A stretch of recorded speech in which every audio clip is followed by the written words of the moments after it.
Hello, welcome to the second episode of Writers Talk, a series in which I talk to writers about, well, writing. And today I'm joined by top author, Drew Gummerson. Drew, would you like to introduce your writing somewhat? Yeah. My first book was published 20 years ago this year, actually. So, The Lodger in 2002. It was published by the Gay Men's Press, and it did quite well. It was a #1 bestseller on the gay and lesbian charts on Amazon, and it got to be a finalist of the Lambda Awards, which is a gay and lesbian, bisexual, transgender thing in America. Then my second book was in 2008, me and Mickie James. Ta-da. And then my third book was, 2 years ago now, I think, 2020, Seven Nights at the Flamingo Hotel, and there it is, nicely modelled. Modelled by me. And also I've written, I don't know how many short stories, about 30 or 40 that have been published around and about. I was going to say you've written a couple, but 30 is slightly more than a couple. just a little bit. I see myself more as a short story writer, to be fair, than a novelist. Yeah. And you've also done a book recently kind of about publishing? Oh, yeah. Have you got that? I don't have it yet, no. You from Pistol Publication. It's only a little 28 pages, £5 from I should order it. I must make a note of that. It's written supposedly by the person that wrote Seven Nights at the Flamingo Hotel. So it's a book by the character in the Flamingo Hotel writing about how he became a writer. So, but nothing to do with you at all, no?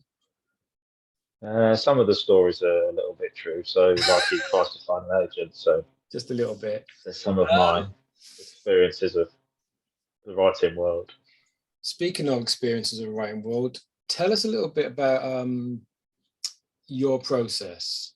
Because I was reading up on your link tree thingy. And which is slightly different to mine. So please tell us. Well, I suppose it's changed over the years, but nowadays I tend to write on my phone. So Flamingo Hotel was written entirely on my phone. And because that one's lots of little stories about a dishwasher, it was written in notes, and so it wasn't written in a chronological order. So I just kind of put ideas down as and when I could about funny situations that might have happened to this dishwasher. And then I had, I guess, dozens, and then I came to edit them and put them into a Word document, and then only then did the story start to become coherent or logical in an order. So it was quite a hard process of putting those little disjointed pieces into a story. And then I spent years editing it. So I didn't ever think, I guess that's not about my process. So the process was that I'm not very good when I think about plots. I've tried to, in between the published books, I've tried to write, I don't know, like a thriller or a novel that's got quite a complex plot. Mm-hmm. And I guess that Flamingo Hotel was a reaction to that, because I hadn't had anything published for years. I was writing a thriller with 2 time zones set in Prague. It was called The Long Arm of the Octopus. I just was struggling with it, so I just thought I'm just going to do something silly that I enjoy. And so Flamingo Hotel, as I said, it just was written on my phone just for fun, but it became a thing in itself. I think it's important to enjoy what you're doing, especially when it's writing. Yeah, because it can enjoy it, then it's going to show. Yeah, I heard you say another one. We've all got jobs, and so I've got a full-time job. I find it writing a novel with a complex plot too much. I find it really hard to. Not the work, just to keep it in my head, and it was almost like driving me insane trying to think. So did you idea and the characters with Flamingo? Did you, when you started noting down all your crazy scenarios and whatnot, did you actually have it in mind to try and get published, or were you just doing it just? Not at all, no. I'd given up really, because me and Mickie James was out in 2008, and then after that, because I had an agent and it was a big publisher, at that time I kind of thought, oh, this is it now, I'm going to make it. And then me and Mickie James. I think I went to a writing conference the other day. Actually, it was like it came out in 2008, which was the time of the crash. Right. And it was the time, as I didn't know at the time, but now that it was a time when big publishers just divested themselves of any author that wasn't making a lot of money. So me and Mickie James was supposed to come out as a mass market paperback with vintage paperbacks, but then they just sent me a one-line email saying we're not going to do it because of the financial situation. So that was just like finished with a one-line email. And then I wrote another couple of books which I sent to my agent, and I don't think she was overly keen. And then she sent me an email saying we're going to part company. No hard feelings on my behalf because she was excellent to me at the time, and she got me and Mickie James published. That's all credit to her. So, and if someone isn't really keen to support you, then there's no point carrying on, is there? So, I didn't tell anyone that at the time. I just kind of just plodded along. Yeah. And given up. Yeah. So anyway, yeah. So I've given up when it came to Flamingo Hotels. I didn't think about publishing it. I was just doing it for my own fun. But I'm part of a writing community called ABC Tales. So it's an online writing group. So I've been on there since 2004.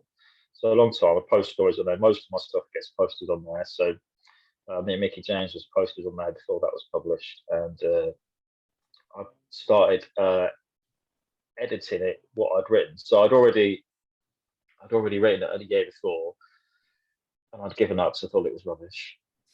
And I didn't look at it. And then I was on my lunch break at work, and I just picked up my phone, and I don't know why, I opened up the file for Flamingo, and I started laughing along to it, and I thought it must be okay because I'd forgotten about it really. So that kind of made me think, perhaps I need to do something with this. So I went through, must have been like a 3-month period of working on it every day and like manically going over it and over it and over it. As I was doing it, I was posting on ABC Tales, and it got loads and loads of nice reactions from people on the site that were reading it, saying that they really liked it. And so it ended up, even then when I finished it there, I think I finished it at Christmas, and I just put it aside, and I had no intention of sending it off. I thought, it's done now, it's on ABC Tales, people have read it, they really like it. But then just by chance on Twitter in about March the following year, so 2020, I saw that there was a new publisher opening up in Derby, which is, I live in Leicester, so it's local, but they were trying to say they were going to publish local authors. So I just thought, I'll give it a try, and I sent it off. And the person that runs it, Paul, he liked it and said he wants to publish it, and it was their first book. So it actually didn't get rejected by anybody from the hotel, so I haven't really sent it off to anybody. So, which I know is unusual in the publishing world. Oh yes. You read, I say on Twitter that like, or I just know in general that people send things off to hundreds of agents or hundreds of publishers, and I don't really have the energy to do that. So. It's a lot of hassle. A lot of hassle or a lot of potential rejection. Yeah. Great for the self-esteem of that. I don't miss those days because now everything's online now, but back in the day when I started sending off in, of course, it would all be typed up manuscripts. 2000, I used to have to type things out and send them off, get the brown paper envelopes, go to the post office, and you just had to enclose a self-addressed envelope for it to come back. And then 3 months later, your heart would sink because those letters with your own handwriting came through the door. So you're like, it's much better. You can just email people and. With the lodger, what was the whole process there? Because as I remember telling you already myself that I bought this book in 2002 as it came out, right? I believe, because I've got a first edition, and it smells like a first edition. It smells quite old, which, I love the smell of old books. I'm not sure if that's a weird thing, but I do. So I had only come out myself in 2001. And so obviously, as you do, you're looking for stuff that reflects your life a wee bit. And I happened upon this in, I want to say Waterstones, but I don't know if Waterstones was even around then. Might have been. I can't remember. It was in London. They were. No, they were. It was in London, some London bookshop anyway. And I remember picking it up. I picked up a few books from GMP, Gay Men's Press. And this is the only book of that lot that I bought I still own, which, got to say a lot about the book. Compliment. And it's well worn, which also says a lot about it. Only one owner, but it looks like it's had 10 owners now, which I think is a good sign. So yeah, what was the process there? I mean, was it like literally send it off and just got it done, and or what? Because I did read on your website earlier about how, I'm not sure which book you said, that you left it like major long time between writing and then editing it. Was this one, or? It wasn't the lodger. No. Nope. So the lodger, I had been living in Australia. Okay. And I came home and I was living with my mum and I wasn't working. So because you was a little bit younger then, right? yeah, it must have been 20. Because it came out in 2002, but I probably wrote it in, because it takes a long time, long lead time for GMP, certainly. So I probably wrote it in 1999, because I remember writing when the millennium struck, because I was writing till 5 to midnight. I went downstairs and celebrated the new year, and Mum went back upstairs to carry on. Yeah. So it was literally, so I wasn't working. So I remember I wrote the whole thing in the 3-month splurge, just from like having the idea, writing it, editing it, and sending it off. It was 3 months. And I wrote it on so I don't know how I didn't used to watch TV or go out then. Back those days now. Now I just spend about an hour. I can't do more than an hour now. But then it was all day, every day, and I wasn't working, so I had the time, I guess. So I wrote it. I didn't have a computer, so it was written on a Brother word processor, where you just see like three lines on the screen. Literally that one line, yeah. So I guess that's why I like writing on the phone. It like takes back to the old days. You can only see a few lines, which I quite like. So if you've got that huge expanse of white, it's a bit daunting. So the Brother word processor was the same. You just see a few lines. Just so on the bit you're writing. Yeah, and then I sent it off to GMP, which was run by Peter Burton, who sadly died a few years ago. And he was lovely, an eccentric, traditional publisher. He'd been around for years. He'd written Rod Stewart's biography or something. So he'd done all sorts in the publishing world. But he used to communicate by postcards, so he just sent me a postcard with handwritten saying, or sometimes he used to type with like an old-fashioned typewriter. It would come and he'd have like Tipex on it. And he initially said that he liked the first 3. He's back in those. I think you do now, I suppose, send the first 3 chapters off. But he liked the first 3 chapters, and then asked for the full manuscript. So, but that was all done by post. It was very slow. So he chose to publish it, and that was flattering, really. Looking back, I didn't really understand anything about writing or the publishing industry at the time, but GMP made it their lead title for the year, so it was one they were going to most heavily promote and sell the other books on the back of. So it was their lead title for that year, and then it came out. But I didn't really have anyone to tell, like friends or stuff. So I was just living in my mum's council flat, not going to work then, but I did have a job by the time it came out. I was working at National Rail Inquiries. So it's almost like, oh, your book's coming out, but you haven't got anyone to tell. It's just like, what makes one of those things. I need to tell people. So it was almost like it didn't exist almost. So I remember going to after it had come out, I remember going to the library. As I said, I didn't have a computer, and just logging onto Amazon to have a look at it. And Amazon had written a really nice review of it, and I thought, oh, someone is going to read it then. So that was an amazing thing because I just thought I didn't know it would be in a shop or anyone would see it. So it was a really good experience. People could see it because and I started getting people wrote. I had quite a lot of letters. Mm-hmm. People like yourself saying the same thing. I got a letter from a soldier saying he was struggling with his sexuality, and he'd read it and it'd come out, and it was his favourite book now. And he'd still, until a few years ago, used to always talk about it. And loads of people used to write to me, which was amazing. I've never really had that since. I guess because of the internet now, people send you like a tweet isn't it? Yeah. They had quite a few handwritten letters about it, but that was a really quick process. I never had that before or since. Don't know if I could do it anymore. You know, I know that feeling because my first novel that I wrote, which had been in the first novel, but actually one that got published was in 2007, I think. Didn't come out till 2011, so I rewrote it like at least twice, which great fun. And similar experience actually. The original first draft of it, I was actually living at my mother's at that time, only for like a few months, but like you, I was upstairs typing away like 8-hour days, just literally typing, and doing like what was it, like 8,000 plus words a day, just cracking it out, you know. So I completely understand that one. But yeah, nowadays it's very different. I don't like, I know you say you do on your, I don't know. I don't know if I could do that on my phone. That's a skill. I don't know if I could do that. I mean, it's bad enough I'm just reading text on my phone these days, glasses on.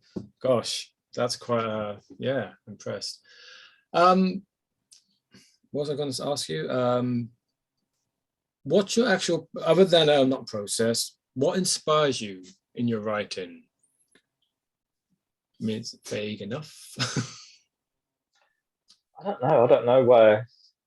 You often hear people ask about inspiration. I really don't know what that is. It's just that I know that I always wanted to write. So like even being like 3 or 4 years old, and mum and dad had a pub, and I remember sitting there with a book that I couldn't read, speaking to people that came into the pub and pretending I was making up the story. So it's just always been in me that I wanted to write. I never really had writer's block. I don't really get that because yeah, I don't quite understand that either. Because I've always just wanted to. It's escape, I suppose. It's like from the real world to, I was saying this the other night to somebody, it's just to get out of work and boring stuff. I don't know what I would do if I didn't write. So I guess that's my inspiration, because I don't know. Listen to music. I listen to music. That's what I don't know what. I don't know what I'd do. I don't know. It's just part of my life, I suppose. So, and then I always think once you've written a story, then that reads other ideas. Or if you read something, I can read a book and think, oh, I want to write something like this or in a similar fashion. So I know you're I know from your Twitter you're quite a big reader too. Are you, yeah, like myself, one of these people who's always got at least one book on the go, in a reading sense? I mean, because I'm literally, well, at least I'm always got a book near me. I mean, yeah. well, my book's right, not my book. The book's right in front of me. I've always got at least one book on the go. Always.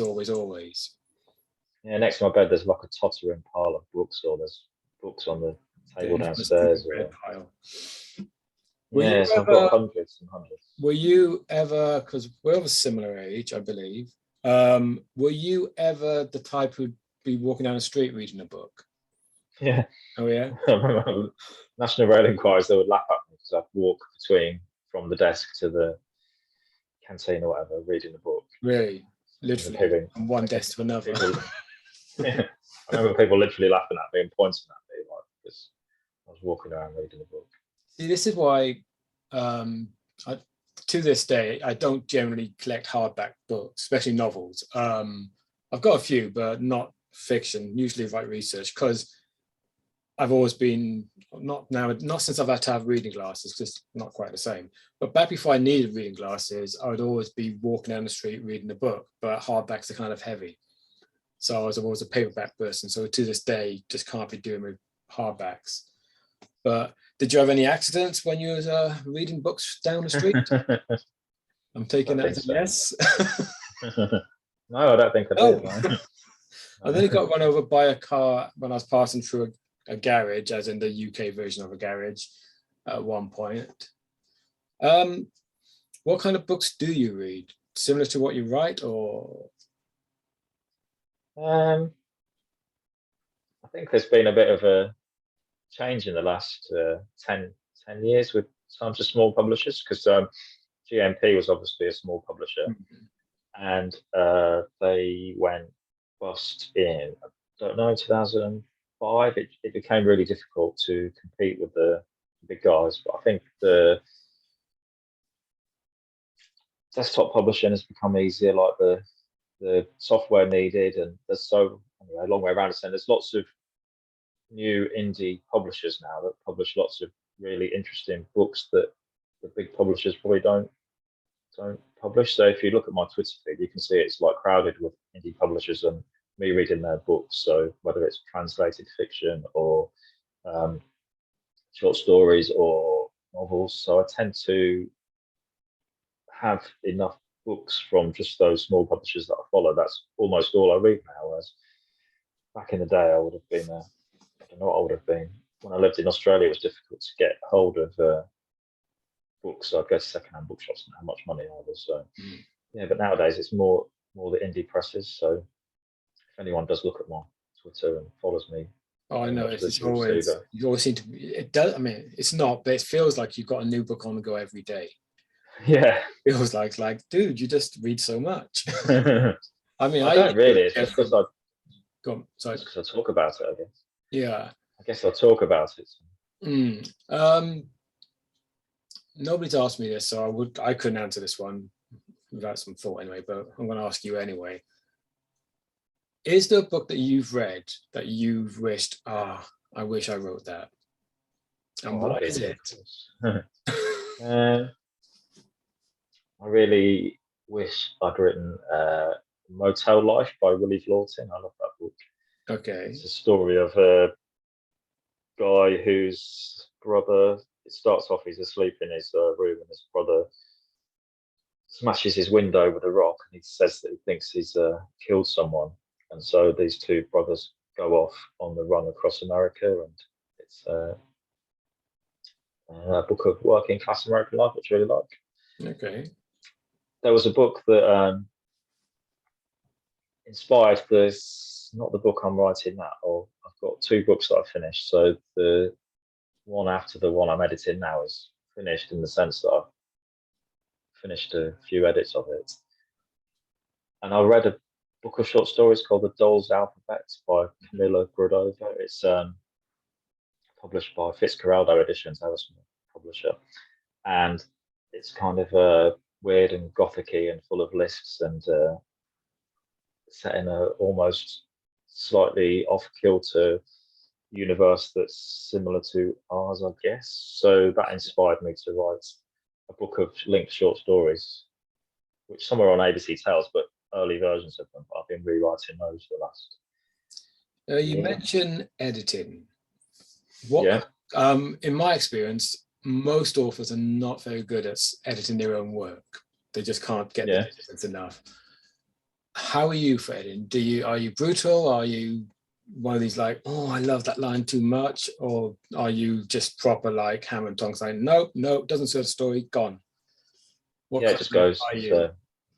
Happy with that. I just the current thing I'm writing now, that I'm just on the last chapter, and it was 110,000 words, and now it's 40,000 words. So okay, so quite brutal. Yeah, so I'm quite happy just to get rid of stuff, and I don't keep it. People have said before, why would you save it and you might put it back in? It's like, no, I don't care. I remember reading years ago an interview with Kazuo Ishiguro, who'd written, I think it was talking about, I can't remember which book it was now, but he said I'd spent a year on a subplot and then realised it didn't fit in. So I just got deleted the whole thing, and I found that difficult to understand at the time, but now I'm 100%, I could spend, the one I'm writing now, I've been writing for 10 years on and off. Wow. But this whole hundreds of thousands of words that have gone from it. So I'm quite happy to. Impressive. My editing now, so the Lodger was written in a 3-month burst. So now everything takes years because I will write a version of it, and then my advice is now I say to people, put it away for a year and then take it out again and have a look at it. I think distance is essential because you can get way too close to what you're doing. Yeah. Way. So then I'll go. So the editing can take. I can write stuff if I'm writing something new. I can do 1,000, 2,000 words a day, and so in a couple of months you've got a first draft. Mm. And then I'd spend like 3 or 4 years going over and over it and putting it away. This book that you're working on now, we're not going to see it for quite a while. The first one I'm working on, that I've been working on for 10 years, that possibly will be out later this year. And then the other one, I guess, is finished as such. As I said, that might be 2 years away. Before you finish going, no. And I've started writing another one last year, but I've only made notes, and that'll be 5 years, 6 years away. So it's in my head. I think, oh, I've got everything lined up for the next 5 or 6 years. So it's nice to know what I'm doing. So I don't have to do any first drafts for the next. So you so many mentioned years. You're quite happy to just throw stuff away in terms of like your X thousand words. You're like, yeah, don't need them, gone. Yeah. Lodger. This is following up a conversation we've had before. Yeah. I mean, you mentioned that you did write a sequel, right? I did, yeah. Right. I remember we was talking about it. I can't remember if you said you'd found it or not. Yeah, I found it. Yeah. But so you didn't throw that away. You managed to keep that one. I mean, it wasn't an editing thing that I didn't throw it away. It's just I kept So you don't like the, write a book and go, existed. no, it didn't work, chuck away. It's only the stuff during the editing that you chuck. Yeah, I mean, I've got books that I think I tweeted it a few months ago, or that I'd written. I've had 3 books published, but I've written 11, so I've got 7 books that. And then I was looking for something on my files, and I found a file, and it was a whole book, and I'd forgotten that I'd written it about 5 years ago. So then I started reading that, and I was quite excited about it initially when I thought. Okay, so I started to. You've done 3 novels that have been published.